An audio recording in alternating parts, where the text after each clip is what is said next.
Mother's Day is celebrated every year on this particular Sunday in May, and in 5 of the last 12 years, I've invited mothers, 3 mothers, to come up here and talk about how being a mom has changed their lives, their spiritual lives. And on alternate 4 years, I've asked fathers to do the same.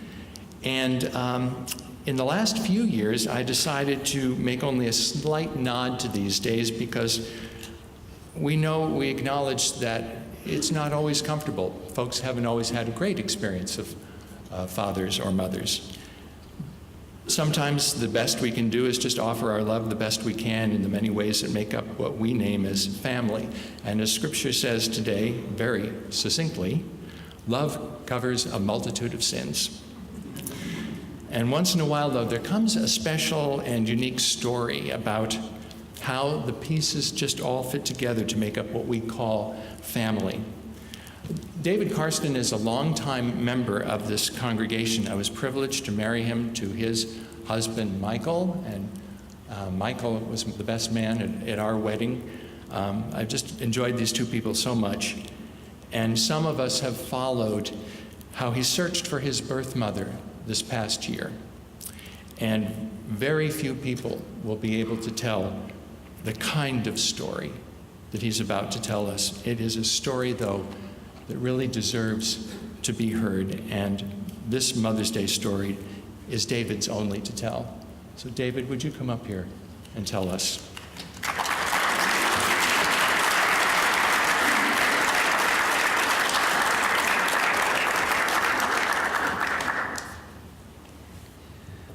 Good morning. I am a child of adoption. The adoption process is filled with many potential pitfalls. It really can go either way. Stories abound on the internet and on TV of adopted children being placed into situations where their lives and their futures have been forever negatively affected, while others might not get adopted at all, growing up in the system, left to feel unwanted and unloved. Brothers and sisters split up, never to see each other again. My adoption, however, was the result of a phone call. The agency I had been placed with had, not too many months earlier, placed another child with a young couple in northern New Jersey. The little girl had been 7.5 months old at the time, and Bill and Irene Karsten had been overjoyed to have a beautiful little girl to start their family. So, my story took a wonderful turn when the agency telephoned Bill and Irene.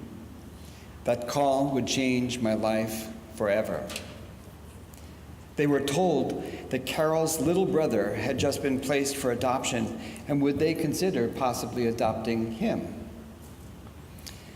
I can still hear my mom telling me how they replied immediately, "Sure, just put him to the side and we'll come down and pick him up." I'm not sure about that, but... You see, there was no question. There was never any question. My mom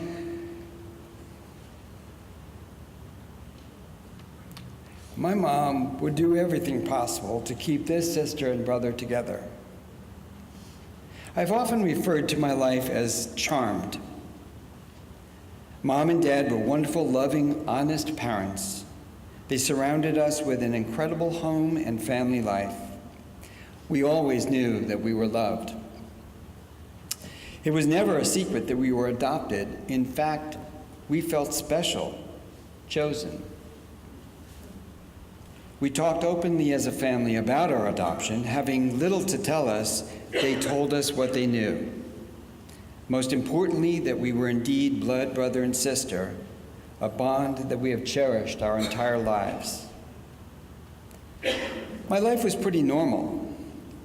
I guess I thought about it, though I never really dwelled on it. Pieces were missing. What happened? Why did she give us up?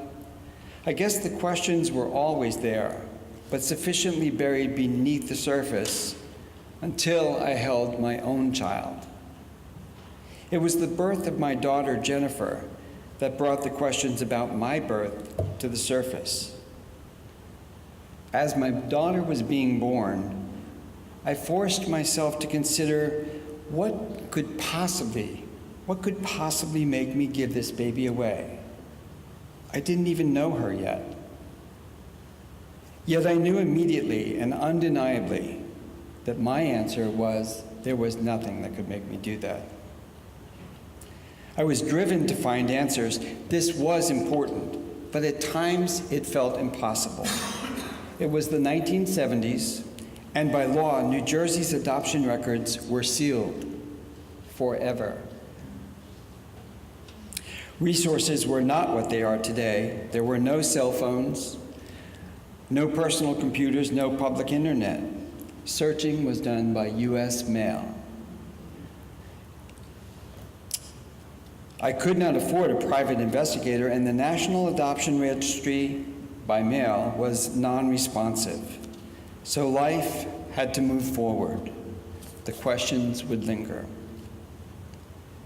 Every birthday, every Christmas, every Mother's Day, I found myself looking above at the moon and the stars, wondering if somehow, somewhere, she was looking there too. It was my hope-filled connection with someone I did not know. It was all I had, and at the time, it would have to do. Then in 2015, I learned with great excitement that the laws in New Jersey were about to change. The governor had agreed to open adoption records in New Jersey as of January 1st, 2017. I marked my calendar, even though those dates seemed quite distant. December 2016, the wait is almost over.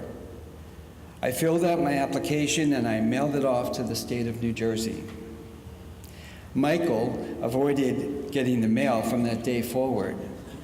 His way of making sure that when it did arrive, I would be the one to get it. January 23rd, 2017, the envelope from the state of New Jersey is here.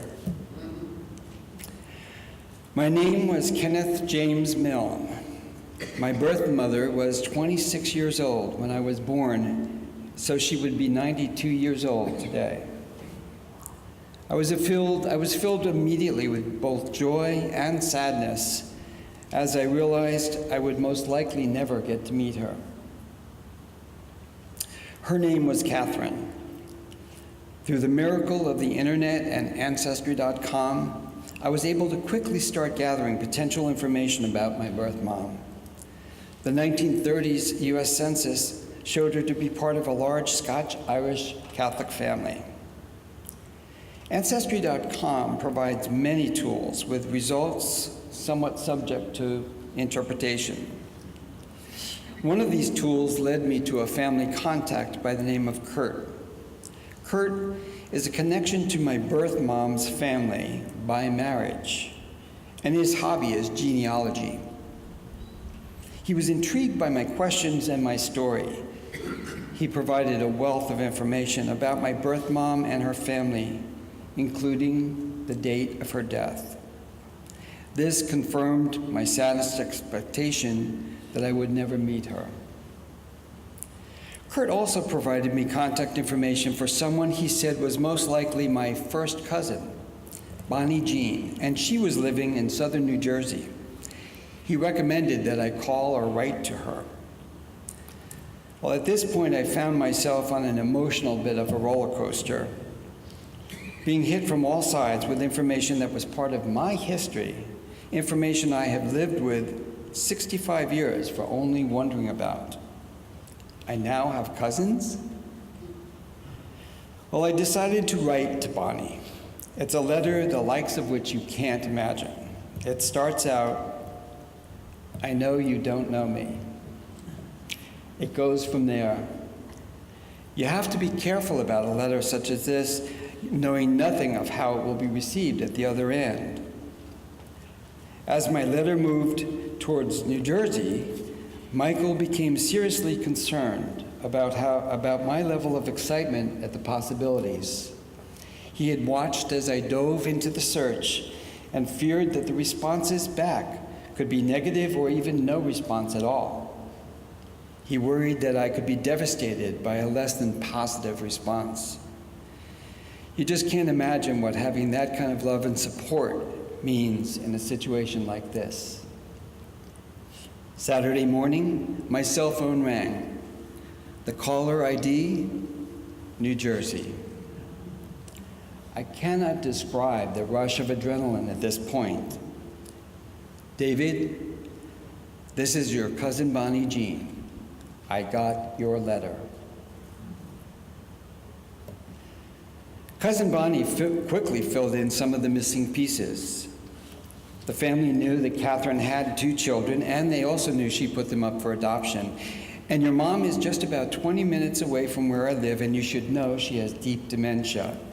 What? What did you say? What? Bonnie, hold the horses. Hold your horses. Catherine is alive?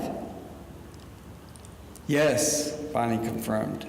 She is 92 years old and lives in a nursing home 20 minutes from where I live. Officially speechless. Bonnie asked if she could share my letter with the other cousins, and there's a lot of them. They even have their own Facebook page. Irish Catholic. But she really wanted me to contact cousin Barbara in Florida because Barbara was very close to my birth mom. On February 5th, I received an email from cousin Barbara. She had spoken to my birth mom on many occasions as she grew up about my sister and I. Cousin Barbara had even searched for us over the years with no success. At this point, emails are flying back and forth now as Barbara told me of the difficult times that our birth mom went through.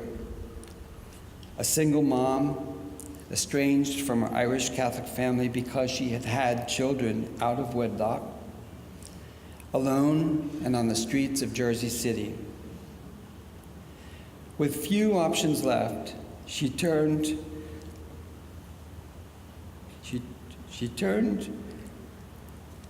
to the Salvation Army Home and Hospital, which is where I was born. Her parents and family would not speak to her for almost 3 years, and without a husband in the early 1950s, Catherine painfully began to realize that her little girl and the little baby boy that she loved so deeply were not going to be hers to raise. Barbara related how Catherine tried so hard to keep us together, but she finally had to accept reality. Her decision was made. With a broken heart, she said goodbye.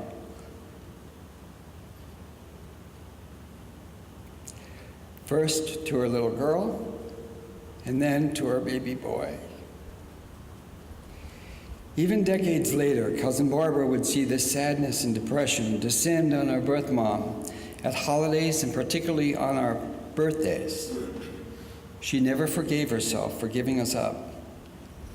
And to our lifelong question, Barbara assured us that both of us were conceived in love. Well, the new knowledge that our birth mom was alive was shaking my world to its core. No longer was history and information going to suffice. We had to meet our birth mom now. Time is not on our side. Our birth mom is 92 years old. If I accomplish absolutely nothing else beyond seeing her and touching her, I simply must whisper in her ear and tell her that we are okay. We had a wonderful life. We grew up together.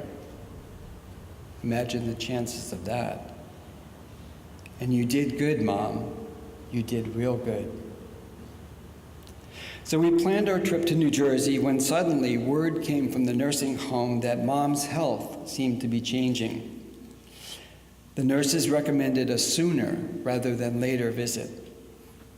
So we shifted into high gear, Michael reserved flights, and we all moved plans up by 3 weeks.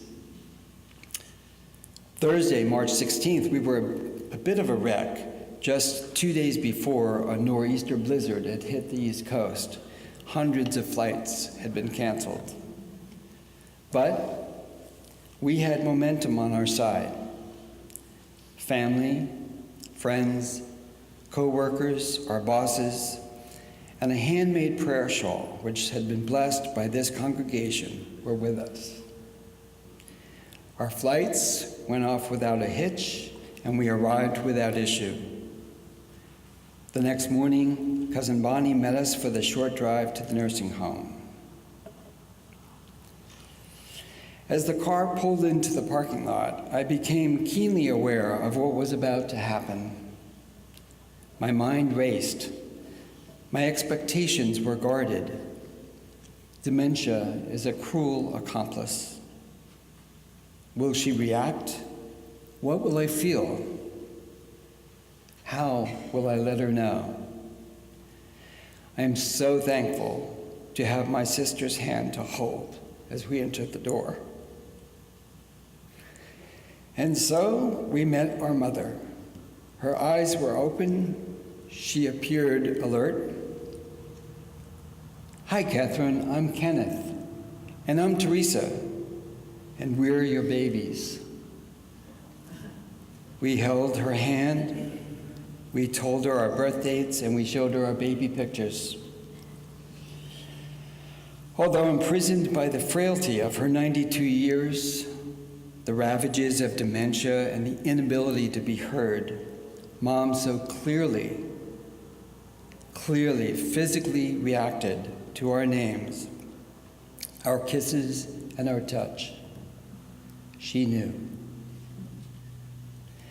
Spontaneously, I can only react as my emotions and feelings overwhelmed me at that point. First, relief. She knows us.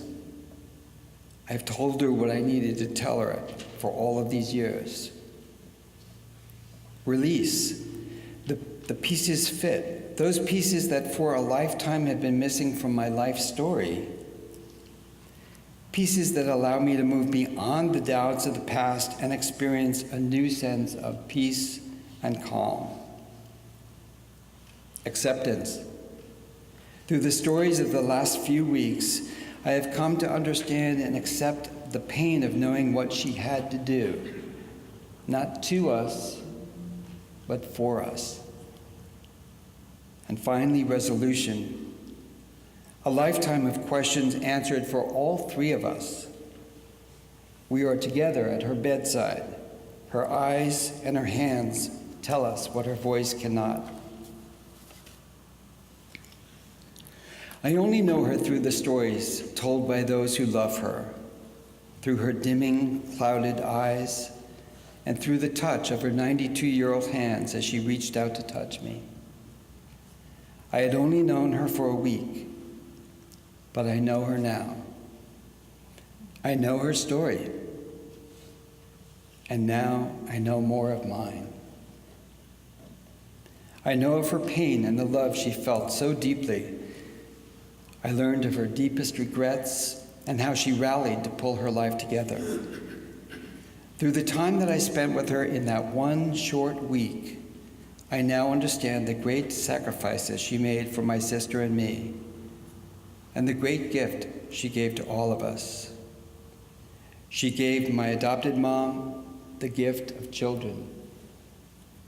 She gave my sister and me the life she could not provide for us. So for me, Mother's Day has forever changed. In my heart, I now hold two mothers, the one who gave me life and the one who nurtured me throughout my life. One that I know so well and loved so deeply, and one I have only known for weeks. So today, I celebrate both of these women. So I invite you to celebrate with me. Celebrate the mothers in your lives. Happy Mother's Day.